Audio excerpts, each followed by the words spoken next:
Vamos a ver un poquito acerca de la investigación sociológica. Vamos a ver los criterios que se utilizan hoy en día para hacer una investigación realmente de altura a nivel académico. La realidad es una construcción social. Si nos referimos a la realidad de la cultura humana, sí. Toda la cultura humana es una construcción social, es un acuerdo, es una convención, pero evidentemente hay una realidad que está por encima incluso de la sociedad. La verdad. La verdad no es una construcción. La verdad es un elemento que surge de la objetividad, que surge de la verdadera realidad, y eso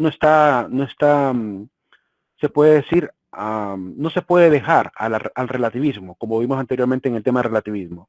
Por tanto, cuando hablamos de juzgar a la sociedad de manera objetiva y de manera verdadera, pues se requiere seguir los principios y criterios que mencionamos anteriormente, los criterios epistemológicos, nociológicos, psicológicos, los criterios de lógica, los criterios incluso de ética, para poder juzgar correctamente los fenómenos. Porque si nos dedicamos a considerar que la realidad, como es construcción social, cada opinión pues es válida, caemos en un subjetivismo extremo, que no nos va a llevar a nada.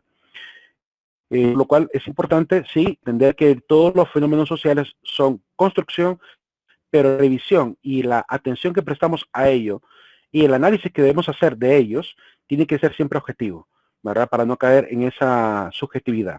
¿Qué es investigar? Una palabra muy simple, ¿verdad? La palabra tiene una etimología ligada a inquirir, ¿verdad? A entrar dentro de un fenómeno para poder extraer cierta información. Investigar consiste en un método riguroso, es exhaustivo. Les toca a veces hacer un proceso de investigación bastante arduo. Me refiero a que les toca que presentar un informe como el que les voy a mencionar más adelante para que vean cuál es la estructura de un informe sociológico hoy en día o de cualquier informe académico. Realmente es un trabajo arduo, ¿verdad? De poder hacer una investigación.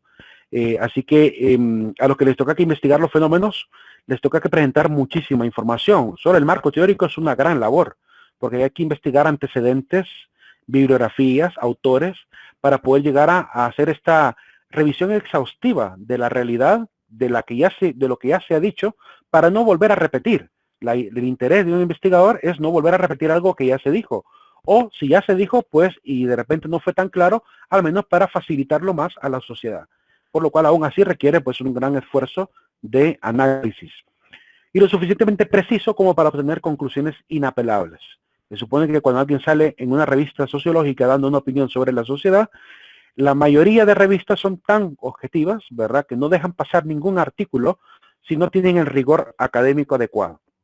Igual que en una revista médica. Usted no puede publicar en una revista médica si su aporte realmente no está, pues primero, no ha sido analizado correctamente por otros profesionales o el equipo de la revista misma, que tienen que verificar que no vaya a salir ningún dato, ¿verdad?, incorrecto a la sociedad.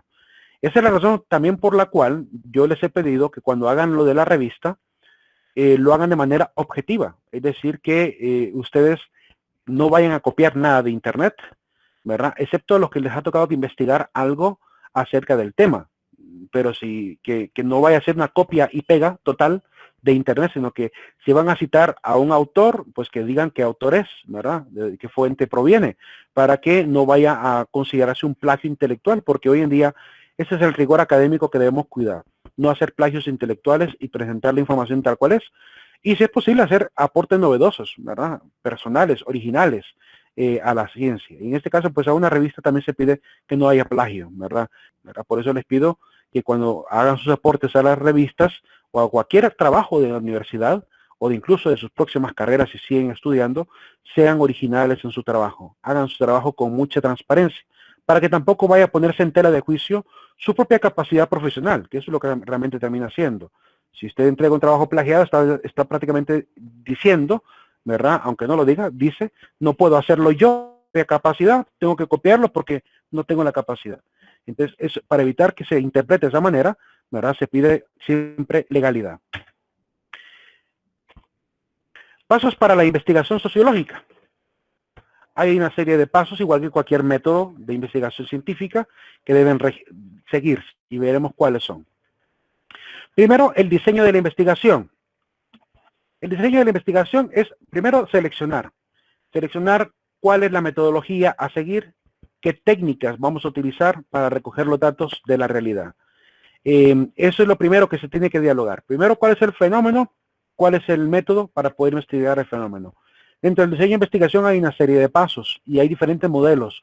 No hay una regla universal para decir este es el mejor método científico. No hay forma de hacerlo. Como vimos al inicio, los métodos de investigación pueden ir variando dependiendo el nivel académico, dependiendo de la localidad, dependiendo de la universidad que lo pida o incluso el docente. Depende de mucho de qué le interesa realmente la materia, carrera o facultad investigar y de la forma como lo piensa investigar.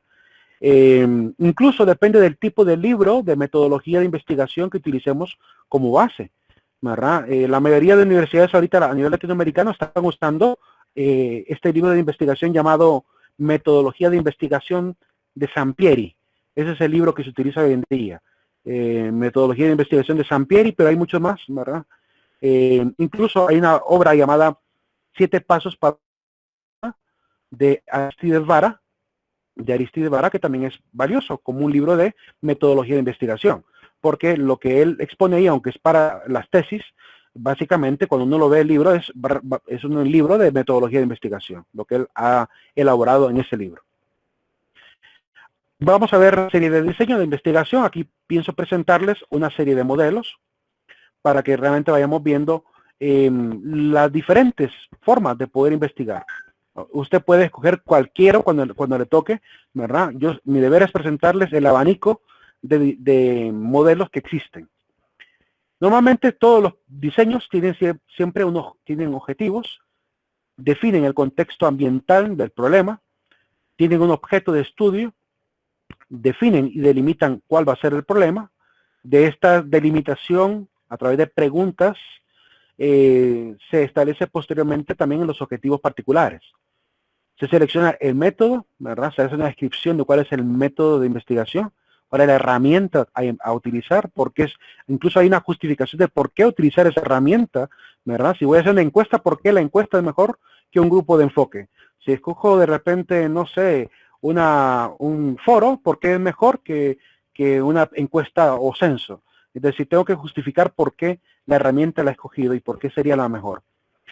Organizar las acciones a desarrollar, tiene que haber una planificación estratégica, un calendario, ¿verdad? Ese plan estratégico, yo presentaré un modelo, hay muchísimos, pero voy a presentar un modelo que particularmente me ha servido mucho, ¿verdad? En las investigaciones que a mí me ha tocado que hacer. A mí me tocó que hacer una investigación para la iglesia hace mucho sobre el Ministerio de Música y me sirvió muchísimo, ¿verdad? Describir los recursos necesarios, verificar la factibilidad del estudio, ¿verdad? Y aquí voy a presentar los diferentes modelos. El modelo número 1, que siguen algunas de las universidades e instituciones, sigue los siguientes pasos. Comienza dando el tipo específico de investigación a que pertenece. Empieza diciendo si es una investigación cualitativa, cuantitativa, híbrida, ¿verdad? Si es una investigación en forma de diamante, ¿verdad? Que va de lo general a lo particular y de lo particular a lo general, ¿verdad? Es decir, se define cuál es el tipo de investigación. Después, cuáles son las fuentes de información que se van a utilizar, las fuentes primarias y secundarias, hasta terciarias. La enmarcación del proyecto investigativo, básicamente es el marco teórico, ¿verdad?, del problema. La justificación del propósito, por qué voy a investigar, para qué va a servir esta investigación, qué impacto va a tener la investigación. Los criterios de la muestra, se habla por qué escoger una muestra estadística, por qué escoger una muestra por conglomerados, por qué escoger una muestra por expertos, es decir, hay diferentes tipos de muestras que vamos a mencionar incluso más adelante. No vamos a ver cómo calcularlas, eso sí no, eso le toca a la clase de estadística. Aquí solamente vamos a mencionar para que tengamos un conocimiento amplio de estos criterios de muestra.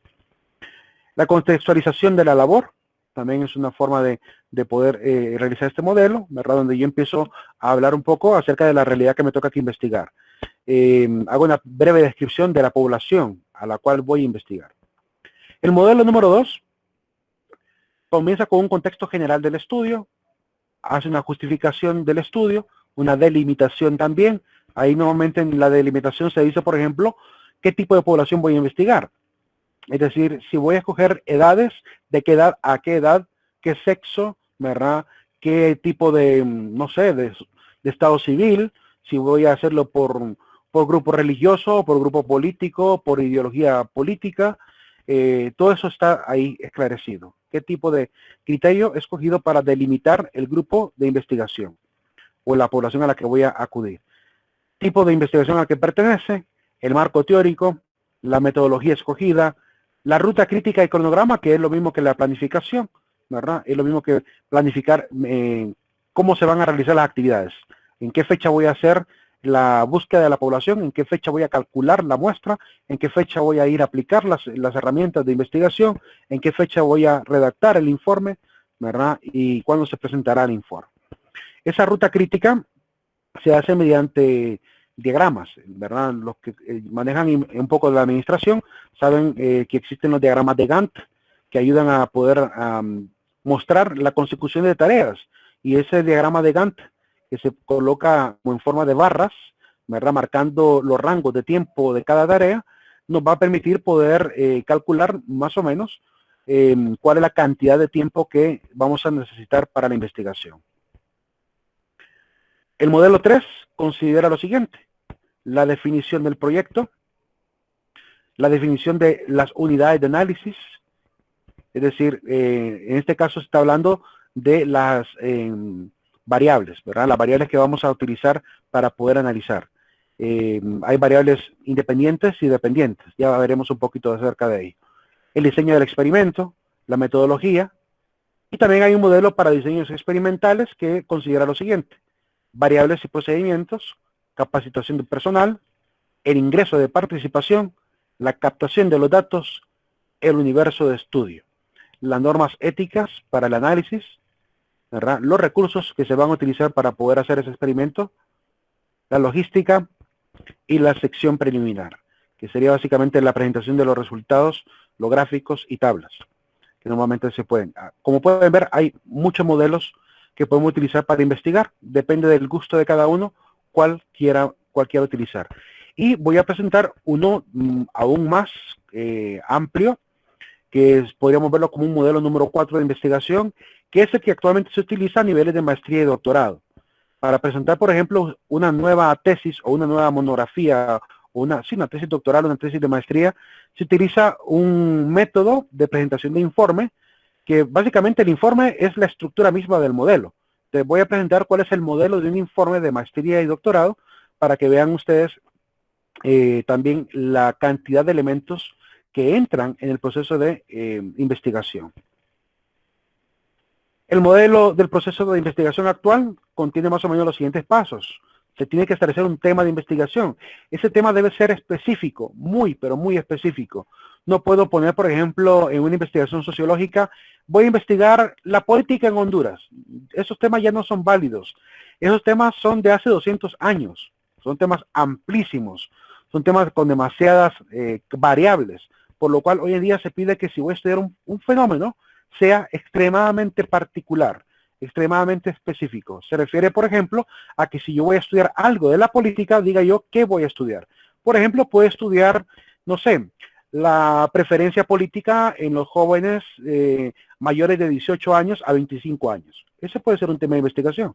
¿Cuál es la preferencia política en una población específica? Pero no puedo estudiar la política en general porque ese tema se vuelve prácticamente filosófico y no tiene el rigor realmente científico que hoy se necesita para realmente obtener información que va a ser válida, va a ser útil para la disciplina. No puede dejarse tan abierta, pues la investigación debe ser muy, muy clara. Por eso van a ver que la mayoría de tesis de maestría y doctorado tienen temas bien largos, hasta de 3 líneas, ¿verdad? Porque no pueden ser temas así bien abiertos. El planteamiento del problema, en este caso, pues se plantea la pregunta-problema que abre la investigación. Hablo también del qué pretendo estudiar, por qué lo pretendo estudiar, cuál es el impacto de estudiarlo, qué esperaría, ¿verdad? Ahí tiene que ver un poco también la parte de abrir ya el camino para las hipótesis. Es la pregunta-problema y también otras preguntas de investigación que se pueden dejar como preguntas secundarias. La pregunta-problema se convierte prácticamente en el objetivo general de la investigación. Y las otras preguntas de investigación se convierten prácticamente en los objetivos particulares, los objetivos específicos. Entonces, con las preguntas problemas ya podemos abrir los objetivos de investigación. Después se plantea, bueno, tanto el objetivo general y particular, puede ser un solo objetivo general y varios particulares. No hay un límite para los particulares, solamente que no se puede tampoco exagerar colocando muchísimos, hasta 15 objetivos particulares, porque no va a dar tiempo para investigar tanto. Si usted va a estudiar una maestría, no se meta a investigar un tema tan amplio con tantas variables, porque si no, no va a terminar nunca de hacer su reporte, nunca va a terminar de hacer la tesis, porque cada objetivo particular debe estar expresado también en el contenido de su tesis. Y si usted puso 15 variables o 15 objetivos que investigar, va a tener que hablar de los 15 objetivos y darle fundamento en datos y tablas y gráficos a cada elemento de los objetivos que se han querido investigar, por lo cual no va a dar abasto. Yo digo que un objetivo y unos 3 particulares son bastante suficientes para poder estudiar. Después viene la formulación del marco teórico. En el marco teórico lo que hace el investigador es considerar las fuentes primarias, secundarias y hasta terciarias. Ya mencionaremos algunas, por lo menos las primarias y secundarias, que son las más importantes. Las terciarias no se les presta demasiada atención, aunque hoy en día una fuente terciaria como Wikipedia ya está entrando en el camino de ser considerado. De hecho, las normas APA, que se dedicaban a establecer cómo presentar las citas bibliográficas, ya ha incluido a Wikipedia en la 7ª edición. En la 6ª edición había también una inclusión, ¿verdad? Pero con cierto, se puede decir con cierta prudencia, con cierta condición. Pero en la actualidad como que hay bastante apertura a aceptar Wikipedia. Quizá porque Wikipedia ha demostrado en bastante tiempo ser bastante sólida. Es decir, que Wikipedia, a pesar que se consideraba que cualquiera podía crear un artículo wiki, sí, cualquiera puede crearlo, pero tiene que sustentarlo si no se lo borran. De hecho, yo hice la prueba, hice un perfil en Wikipedia, hice un artículo cualquiera y no duró 3 meses. A los 3 meses me lo borraron porque no había ningún fundamento claro, era más bien una opinión personal lo que había puesto ahí, y como no presenté ningún recurso de fuente, entonces los mismos miembros de la comunidad wiki, que están entusiasmados porque Wikipedia sea la enciclopedia más sólida, pues se encargan de vigilar esa situación. Entonces son bien celosos, son bien celosos. Ocurre igual como la página de etimologías de Chile.net, que cualquiera puede entrar a ser parte del equipo de etimologías, pero si tú quieres subir una etimología y está errada, los expertos que están ahí, que son expertos en gramática, lingüística, filología, ¿cómo se llama? Y que manejan idiomas, te van a decir, esto no tiene ningún fundamento y te lo borran de inmediato. Es decir, que puedes formar parte de los equipos si eres experto y si no te borran, te quitan, no te dejan espacio porque son bien celosos para presentar información. Así que aunque modifiquen de repente el perfil de alguien, se lo van a borrar tarde o temprano, no durará. Y pueden hacer la prueba ustedes también. Modifiquen cualquier cosa ahí, denle editar, pónganle cualquier datos y revísenlo en el tiempo, de aquí a unos 3, 4 meses, y van a ver que lo que ustedes pusieron no va a volver a aparecer. Se lo van a borrar. E incluso van a guardar la dirección IP de su computadora para que usted no pueda seguir editando. Le pueden llegar a bloquear o banear su IP para que usted no pueda hacerlo. Entonces, por esa razón, Wikipedia se ha vuelto una fuente menos de inicio para comenzar a investigar. Porque ya hay algunos artículos ahí señalados que uno puede ir a darle clic al link y puede ir directamente a la fuente original y ver si todavía está online o se ha caído, y por tanto, si se ha caído y no hay forma de poder seguir esa fuente, no hay que darle entonces todo el peso de rigor y de validez a ese artículo de Wikipedia. Pero si está la fuente, pues evidentemente se va a mantener como una fuente terciaria lo suficientemente objetiva.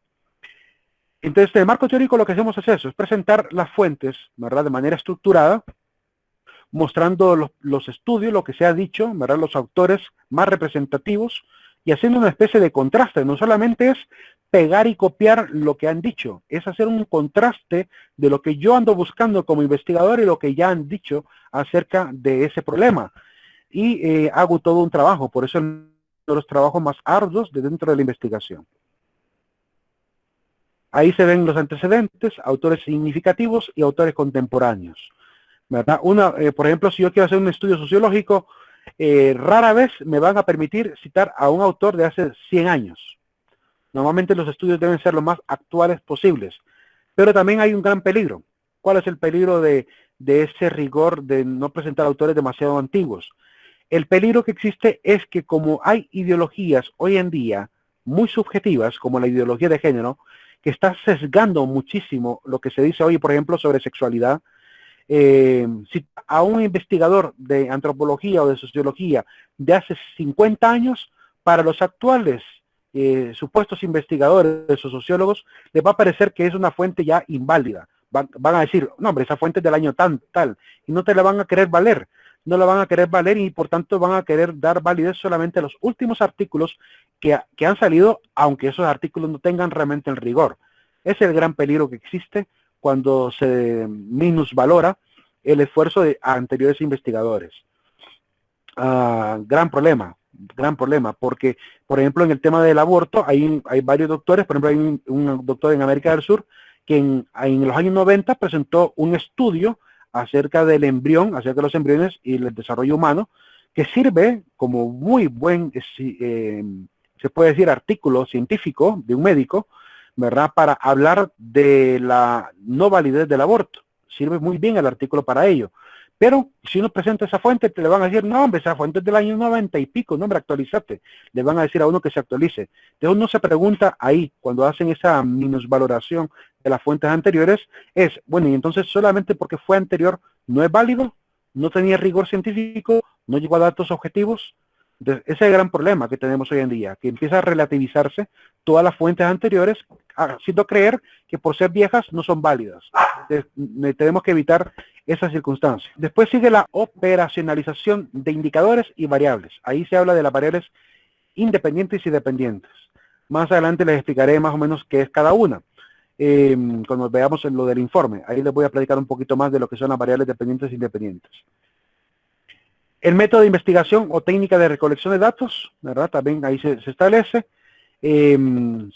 Como dije, se justifica por qué escoger ese método. Tiene que haber una justificación del método.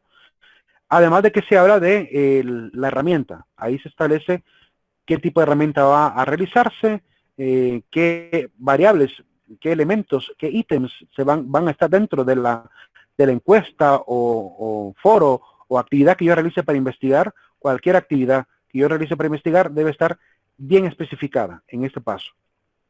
Después siguen los instrumentos de recolección de datos.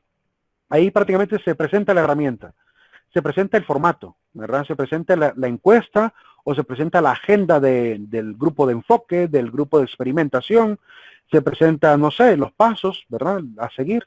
Eso está ahí en la parte de recolección de datos. Luego viene el procesamiento de datos, donde se realizan toda la tabulación, la presentación de gráficos, ¿verdad? Luego viene el análisis de los datos a través de estas mismas tablas y gráficos. Ahí, esta es la parte quizá también, después del marco teórico, diría yo, es la parte también más ardua después del marco teórico. Aunque yo sinceramente, después de haber hecho algunas investigaciones, me doy cuenta que puede ser un poquito incluso más fácil que el marco. El marco, investigar fuentes es un poquito más complicado cuando no hay muy buenos accesos a libros o a artículos de revistas. No hay acceso de repente a artículos gratis, ¿verdad? Y que sean de validez académica. Entonces se vuelve un poco complicado investigar. Por esa razón es un poco más difícil lo del marco. Pero lo del análisis también tiene su cierta dificultad porque necesitamos hacer un esfuerzo, ¿verdad? Donde yo voy a tratar de esclarecer, de describir el fenómeno estudiado, ¿verdad? Y tratar de intuir cuáles son las implicaciones que tienen esos datos, ¿verdad? Cómo se pueden interpretar o cómo pueden ayudar a la sociedad. Por último, hay la presentación de síntesis, de conclusiones y de referencias. Una vez analizados los datos, pues viene la parte de redacción final donde voy a presentar, ¿verdad?, cómo se puede aplicar, para qué circunstancias, ¿verdad?, y si logramos o no darle solución al problema que planteamos al inicio. Y después vienen las conclusiones, que son básicamente algunas ideas generales, ¿verdad?, que se dejan al final. Pueden ser 3, 4, 5 conclusiones, muchas más conclusiones. Todo depende de Si quiero dar una conclusión por cada objetivo, podría ser también. Por cada objetivo de investigación que yo abrí, podría presentar una conclusión, sin problema al final. Y las referencias deben estar también al final. Las referencias deben seguir un formato. Son referencias de las fuentes citadas en todo el cuerpo del informe, tanto en el marco teórico, ¿verdad? Como cuando yo de repente en la parte, por ejemplo, de análisis de datos, quiero de repente meter una idea de algún investigador para contrastarlo ahí mismo, tengo que citarlo. Tiene que ser una cita con formato APA, ¿verdad? Las citas de formato APA normalmente van cambiándose cada cierto tiempo. Ya vamos por APA número 7, ¿verdad? Por la séptima regla de APA. La última que yo utilicé fue la sexta edición. La séptima lo que ha hecho es facilitar aún más la presentación de datos, sobre todo en una época en la cual estamos virtualizando demasiado todo. Estamos virtualizando todo, entonces todos los artículos van a estar hoy en día virtuales. Así que incluso para citar una cita virtual, yo creo que como que los de APA previeron que venía eso en camino, porque incluso le han permitido a uno en las referencias ya no andar poniendo una palabra que era muy engorrosa y repetitiva. Cuando de repente alguien ponía la URL o la dirección web de un artículo, antes uno tenía que ponerle recuperado de, siempre había que ponerle recuperado de a todas las URL antes. Hoy en día ya no, la séptima edición quitó la palabra recuperado de, hoy solamente va los primeros datos que normalmente van, que es el nombre de apellido y nombre y sigla del autor, el nombre de la obra, ¿verdad? La parte del año tiene que ir a la parte del autor en paréntesis y después la URL. Muy simple, ¿verdad? Y si quiero agregarle más detalles como editorial, año y todo eso, se agrega. Le evitó a uno eso, es decir, volvió un poquito menos difícil, menos escritura innecesaria, ¿verdad? Cuando ya todo el mundo sabe lo que es una URL, no hay necesidad de ponerle recuperado. Ahora, yo lo había pensado hace mucho tiempo cuando me tocó hacer la tesis, pero decía, ¿esto para qué? Si solo con poner la URL bastaría. Y lo lograron hacer, ¿verdad? Cambiaron eso, creo que escucharon a la mayoría de investigadores acerca de esta queja, ¿verdad? Quizá escucharon la voluntad popular y por eso lo quitaron. Y así se va modificando conforme también se va modificando la tecnología, ¿verdad? Se va modificando la cultura misma, ¿verdad? Pero es importante seguir los lineamientos y estándares a nivel internacional. La norma APA no es el único estándar. Hay muchísimas normas de citación, pero actualmente es la de la APA. Recuerden que la APA es la Asociación de Psicólogos de América. Entonces, ellos tienen, por así decirlo, son pioneros en investigación y por tanto tienen un rigor bastante claro para presentar fuentes. Y ellos pues han facilitado su manual para que todos los demás profesionales sigamos el mismo método y hemos tomado bien hacerlo y nos parece muy buen método.